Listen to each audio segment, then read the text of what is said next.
Hello, Vân và Dũng xin chào. Tháng 10 năm 2025, bọn mình có một chuyến đi đến đất nước Peru và thành phố Cusco.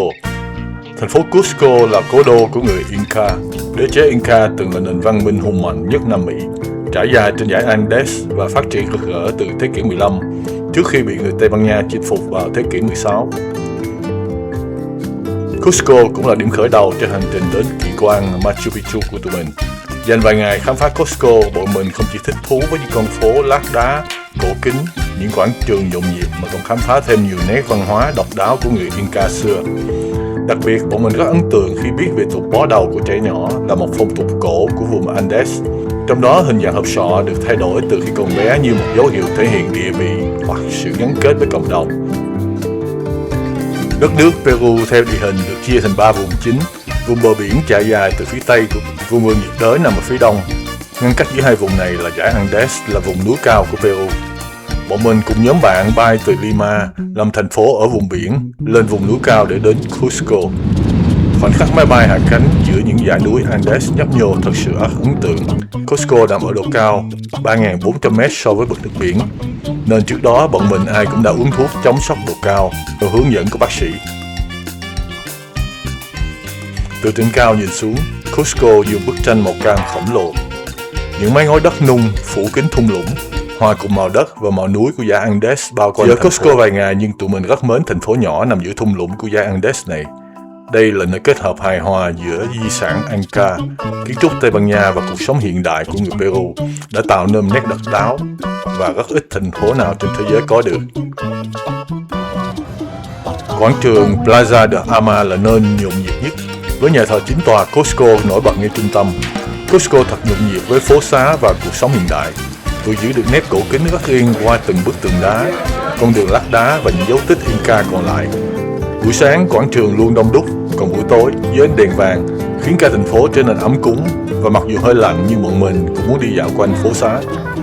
Bọn mình thích nhất là đi bộ qua những con phố lát đá khá dài và khá dốc, với những đường phố lát đá dốc cao hun hút mà xe cộ vẫn chạy qua chạy lại. Có những giao lộ chật hẹp mà xe cộ vẫn thu xếp nhau để chạy qua được. Đặc biệt, bọn mình thật may mắn khi ở Cusco chỉ 3 ngày, nhưng lại đúng vào ngày Chủ nhật để xem đoàn diễu binh qua phố. Cusco ngày nay vẫn còn dấu tích của tường đá Inca. Tường đá Inca là những khối đá được cắt gọt chính xác, ghép khít đến mức không cần dùng vữa, nhưng vẫn đứng vững qua hàng trăm năm, kể cả sau nhiều trận động đất. Có một bức tường đá được liên tưởng đến những hình ảnh một con báo, Puma, loài vật tượng trưng cho sức mạnh trong nền văn hóa Inca.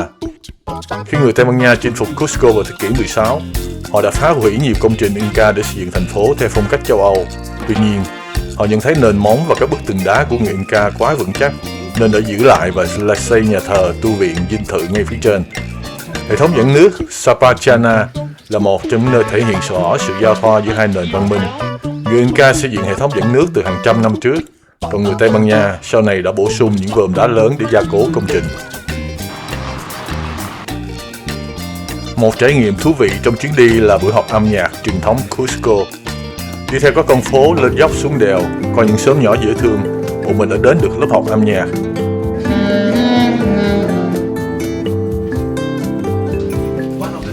Ở đây bọn mình được giới thiệu nhiều nhạc cụ của người Inca xưa.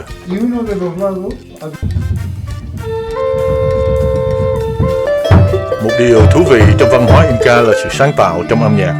Người Inca có thể tạo ra những giai điệu từ những vật liệu rất đơn giản trong cuộc sống như nước, vỏ sò, đất sét hay thậm chí xương động vật. Good technique.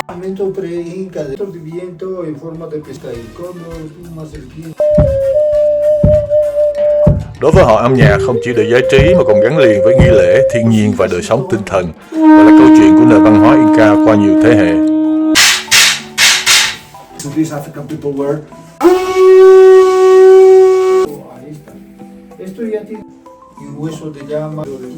Trong buổi học âm nhạc truyền thống ở Cusco, bọn mình được tìm hiểu hai loại nhạc cụ đặc trưng của vùng núi Andes. Đầu tiên là siku, một loại sáo panpai được ghép từ nhiều ống tre có độ dài khác nhau. Tiếp theo là charango, một loại đàn nhỏ có nguồn gốc từ thời thuộc địa, được người dân Andes phát triển với âm thanh tươi vui và đặc trưng. Cuối buổi học, bọn mình còn được tự tay làm nhiều cây sáo siku và cùng nhau thổi bài hát Happy Birthday. So với âm nhạc như nước chảy của các nghệ sĩ đường phố thì âm nhạc của bọn mình đúng là thảm họa. Nhưng chính những khoảnh khắc vụng về và tiếng cười ấy đã làm cho buổi học trở nên đáng nhớ hơn. Bọn mình không chỉ học thêm nhiều điều thú vị về âm nhạc, Inca mà còn là một trải nghiệm thật vui và nhiều kỷ niệm.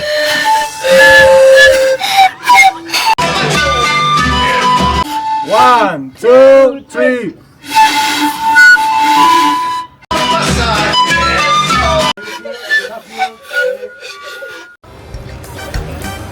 Dạo quanh những con phố nhỏ ở Cusco, ghé vào các cửa hàng thủ công để ngắm những món đồ nhiều màu sắc mang đậm văn hóa Andes.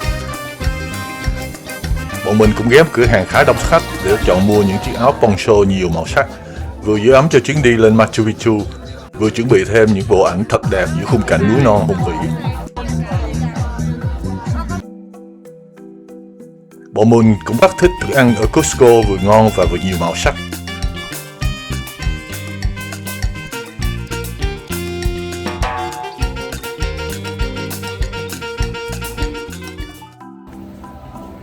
Bọn mình ghé nhà hàng Luna ở gần quảng trường Plaza de Ama.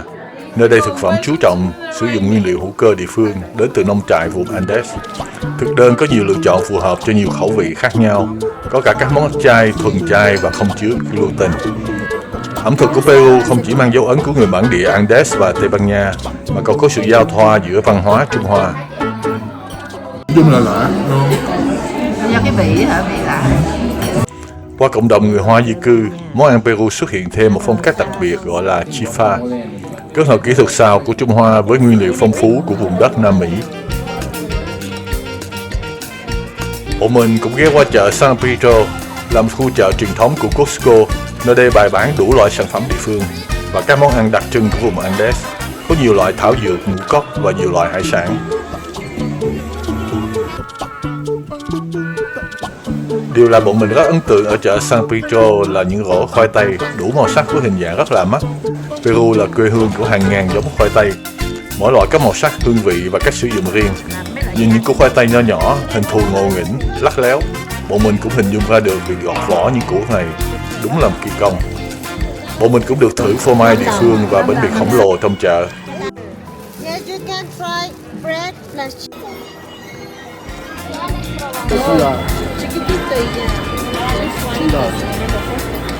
Nào.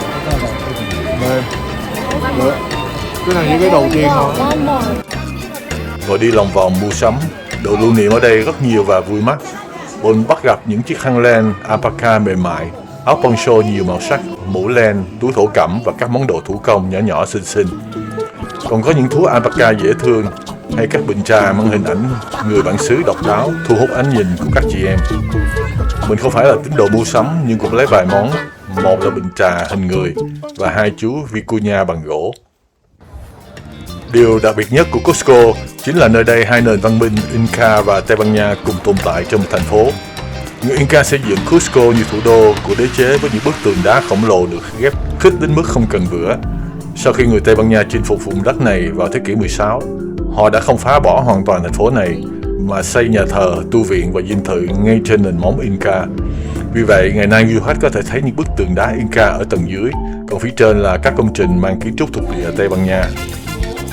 Nhà thờ và tu viện Santo Domingo mang đặc trưng của cả hai nền văn minh, được xây dựng từ thế kỷ 16 ngay trên nền của đền thờ mặt trời Coricancha của người Inca.